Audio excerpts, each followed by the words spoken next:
When Harry appeared on The Late Show with Stephen Colbert, what should have been another carefully managed PR appearance quickly turned into an unforgettable humiliation.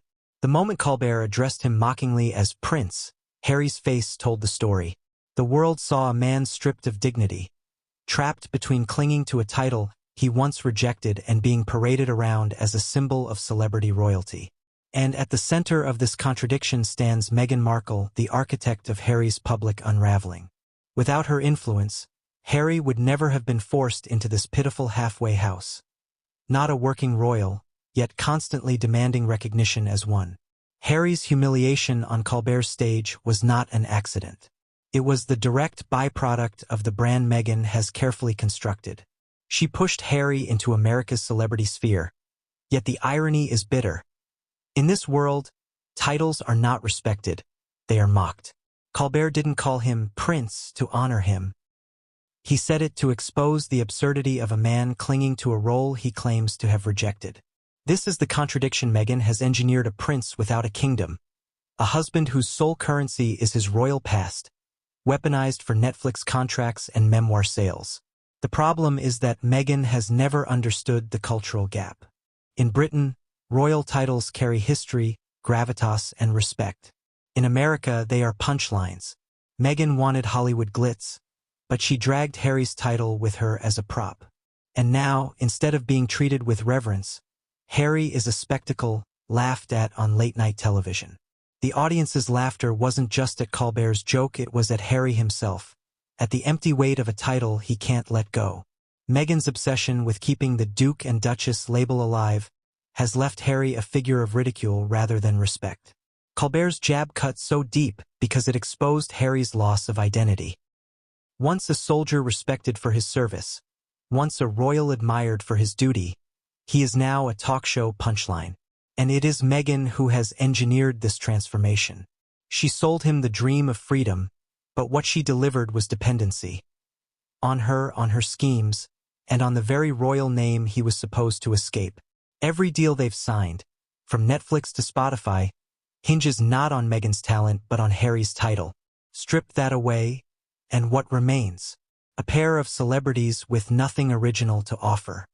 Harry's visible discomfort on Colbert's stage spoke volumes. He knows he is caught in a trap. He knows he cannot reject the monarchy fully, because without it he has no platform.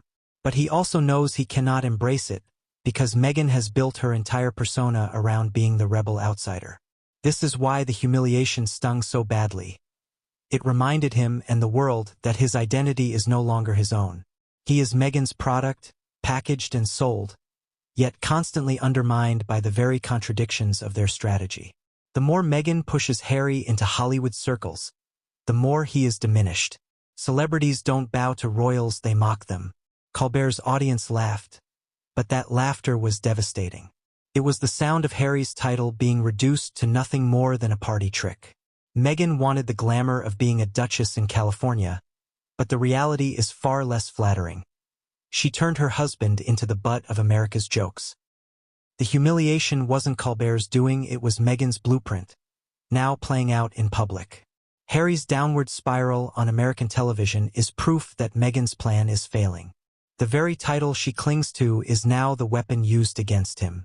He cannot escape the royal brand because without it, they are irrelevant.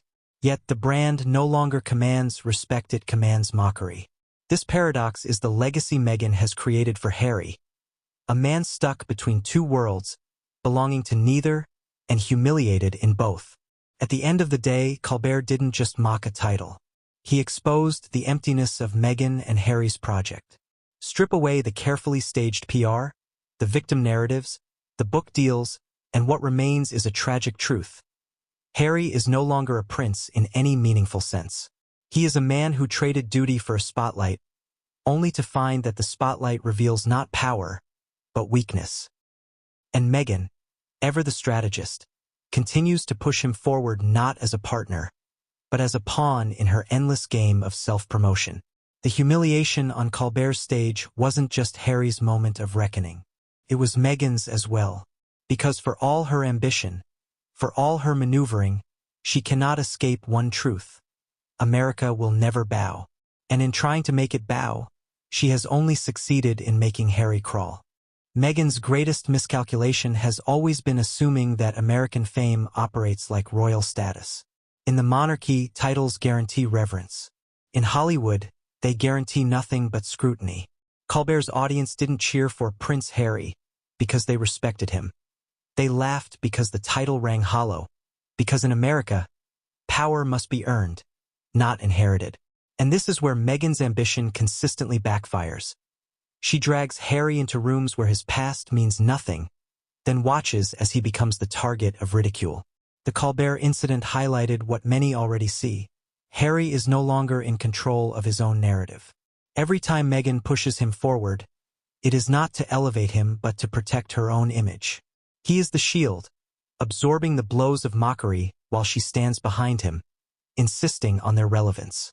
But that shield is cracking and the world can see it. What Colbert did in a few words was strip away the illusion Meghan has tried to sell. That Harry is still a prince of influence. Instead, he looked like a man desperately clutching a title that no longer protects him. And the more Meghan forces this facade, the more humiliating the fall becomes.